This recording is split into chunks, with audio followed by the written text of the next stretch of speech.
Your Roblox game icon sucks. In this video, I'll show you how to design a Roblox game icon for free. No Photoshop, no paid tools, just a clean, eye-catching icon that actually gets players to click. I'm going to be using Photopea for this tutorial. It's completely free and you can do it all in your web browser. Once you're at photopea.com, go ahead and click on New Project. For the size, go with 1000 by 1000. And don't forget to name it. Once you're done, click Create. The very first thing we're going to do is we're going to change the background color to a gradient blue. So double click on your background layer over here. Go to Gradient Overlay and check this box. If you click Gradient Overlay, it'll open up the menu. Then you can edit the color by clicking in this color box here. Double click on the bottom left box and choose a color that you want. I'm going to go with this kind of blue, and then click the next box over here and do the same, but change the color slightly like this. Once you're done, click OK, and click OK. Now we need some text, so go ahead and click on your text tool on the left side of your screen. Click anywhere on your canvas and type in some text. I'm going to type in ice cream. Hit Ctrl A to select all of it. Go up here and turn the size up quite a bit. Click this check mark once you're done. And go to the move tool and move it to the center of your, that thing. Now let's go ahead and change the font. So double click on your text, go up here to the top left and choose the font you want. I'm going to go with Anton, but you guys can go with whatever font you want. Also go ahead and center align it so it'll be easier to edit later. Click confirm and move it back to the center. Now we need another line of text. So hit Ctrl J to duplicate your text layer and move it down. Now we can type simulator in this one. Click that check mark. Now go ahead and click on the top text and reduce the size just a little bit to about like right here. Click that check mark. Next, we're going to hide the background for now. We're going to zoom in a little bit with our zoom tool. Double click on your top text here, ice cream. Go to gradient overlay and check that box. Go into this color box here and double click on this left box and choose the color you want. I'm going to go with like a darker blue. And then this next box here is going to be a lighter blue. So it's going to be a gradient from a dark blue to a light blue. Click OK. Now click on 3D. You can leave everything the same as these settings right here. I'm going to change the color to a darker blue. So you just want to do a darker color of whatever color the top is. Click OK once you're done and click OK. I'm going to move this text up a little bit more so it's not behind simulator. And do the same for simulator. Double click on it, go into gradient overlay, change the color to like a gray to a white gradient. Click OK, and then add 3D and change the 3D to like a darker gray like this. Now click OK and click OK. Now go ahead and right click on each one of them and convert them to a smart object. Now double click on your top text layer here. Go to stroke and add a stroke to it. I'm going to go with about 10. Now click OK. Now I need some pictures of some ice cream to put on each side of the text. So I found one online. So we can go ahead and copy this and bring it into Photopea and paste it. Now you'll see it's a fake PNG. We hate those around here. So how do we fix this? Go up to select and remove BG. Now, some people say that you have to pay money to get that feature. Some people say that you have to watch an ad. I don't know what the truth is. Do what you can, and if you can't do that, find a different picture. Now I'm going to hit Ctrl-Alt-T and scale it down quite a bit and rotate it to the right slightly. I'm going to put it about right here. Click that check mark. Now hit Ctrl-J and then Ctrl-Alt-T.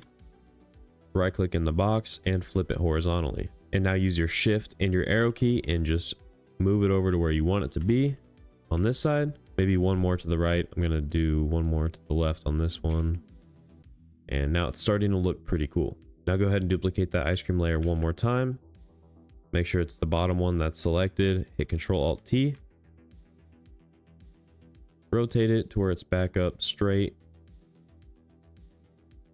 Put it below all of your layers actually. And fill it in the background like this. Now, for some reason, the background ice cream is really low quality, but like the first time I did this, it was high quality, so I don't know what happened. Now I'm gonna get my lasso tool over here, and I'm just gonna drag around the bottom of the cone and delete it because we don't need the bottom part. I almost forgot. Make sure you double click on your text, add an inner glow. These are my settings. You can copy them. Make sure your blend mode is color dodge and your color is white. The rest is up to you. I usually just adjust the opacity and the spread and size. Click OK. And the settings should apply on this one as well once we enable it. Click OK. Now the next thing we're going to do is we're going to get rid of this bottom part of the ice cream here because it looks bad. So go ahead and create a new layer. Make sure it's just right above that layer but below everything else. Go to your pen tool. I'm going to start like right here. I'm going to draw like all the way around.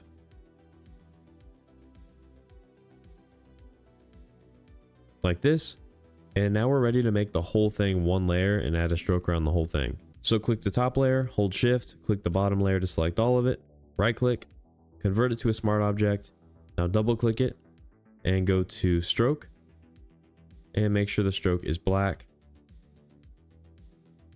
If you do have a gap like this, I'll show you how to fill it. Either you can use the shape tool like this and just draw like a rectangle and put it below it, or you can get your pen tool. Make sure this is shape and the color is black. Then click to add points. And now you can see it's filled. But ideally you shouldn't have to do that. You should be able to fill it with the stroke itself. So boom, it's filled. Click this plus sign next to the stroke to add another stroke. Change this stroke to white. And turn the size up a little bit. So now if we add our background back, you'll see it's looking pretty awesome. Now I kind of want like a ice cream textured background, so I found one online right here.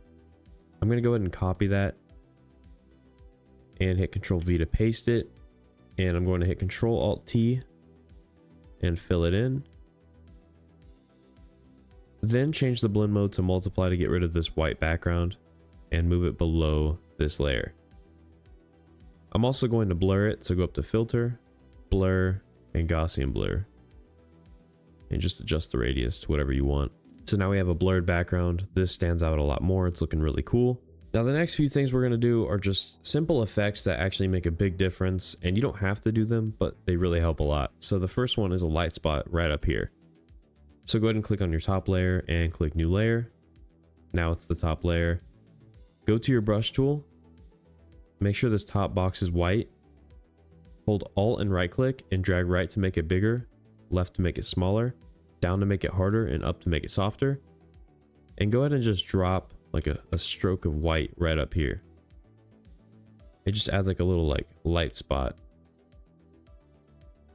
like this. Now create another layer. This time turn your brush down just a little bit and change the blend mode to overlay, and just add a few little points randomly throughout your image, or your design I should say.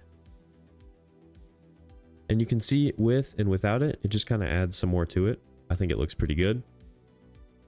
Now click on your logo layer, click new layer, go to your pen tool, and this time we're gonna start out here and draw like a little wave.